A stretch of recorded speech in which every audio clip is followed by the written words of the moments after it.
আপোনালোকে গম পাইছে যোৱা পৰহি আমাৰ ইয়াতে এটা NDPS কেছ হৈছিলে 782/24 কেছ। সেই কেছটোৰ কমখেদি আমি আজি নগাঁও সদৰ থানা এৰিয়াৰ যিমানকেইখন আউটপোষ্ট আছে থানা এৰিয়া আছে তাতে এটা অপাৰেশ্যন চলাই 27জনকে ড্ৰাগছ পেডলাৰ আমি এৰেষ্ট কৰিছোঁ আৰু তেওঁলোকক এতিয়া আমি ন্যায়িক ৰিমাণ্ডলৈ প্ৰেৰণ কৰিছোঁ। আৰু এইটো আমাৰ কঠীয়াতলী ননৈ তাৰপিছত শৈবগাঁও এৰিয়া ইটাখালী এৰিয়া নগাঁও সদৰ এৰিয়া টাউন ব্ৰাঞ্চৰ আণ্ডাৰত যিখিনি এৰিয়া পৰে সেই গোটেইবিলাক এৰিয়া মিলাই পেলাই আমি 27জনকে ড্ৰাগছ পেডলাৰ ধৰিছোঁ। আৰু আপোনালোকে সকলোৱে গম পায় যে ড্ৰাগছ পেডেলিঙৰ লগত সমান্তৰালকৈ এইসকল মানুহ খুব চুৰি কাৰ্যতো জড়িত।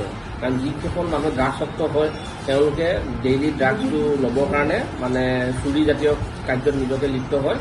গতিকে চুৰিটো আমি ৰিচেণ্টলি অলপ বহা দেখা পাইছিলোঁ। গতিকে এইসকলৰ মূলত আমি এতিয়া কৰায়ত্ব কৰিছোঁ। গতিকে এইটো এটা চুৰি কাৰ্য ৰোধ কৰাটো এটা মানে প্ৰভাৱ পেলাব।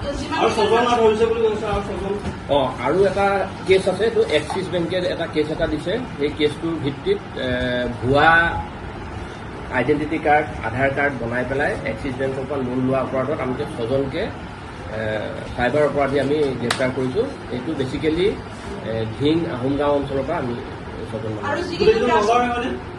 ধিং আহোমগাঁও অঞ্চলত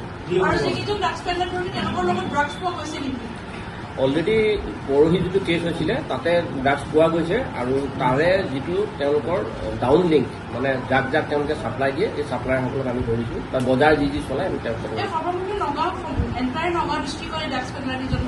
হয়। নাম মানে আমি এতিয়া তেখেতসকলক কৰায়ত্ব কৰি আনিছোঁহে। তেখেতসকলৰ এণ্টিচিডেণ্টবিলাক ভেৰিফাই কৰি আছোঁ, ডকুমেণ্টখিনি ভেৰিফাই কৰি আছোঁ। বেংকেও আমাক কিছুমান তথ্য দিছে, সেইখিনি আমি মেটচিং কৰাৰ পাছতহে জনাম।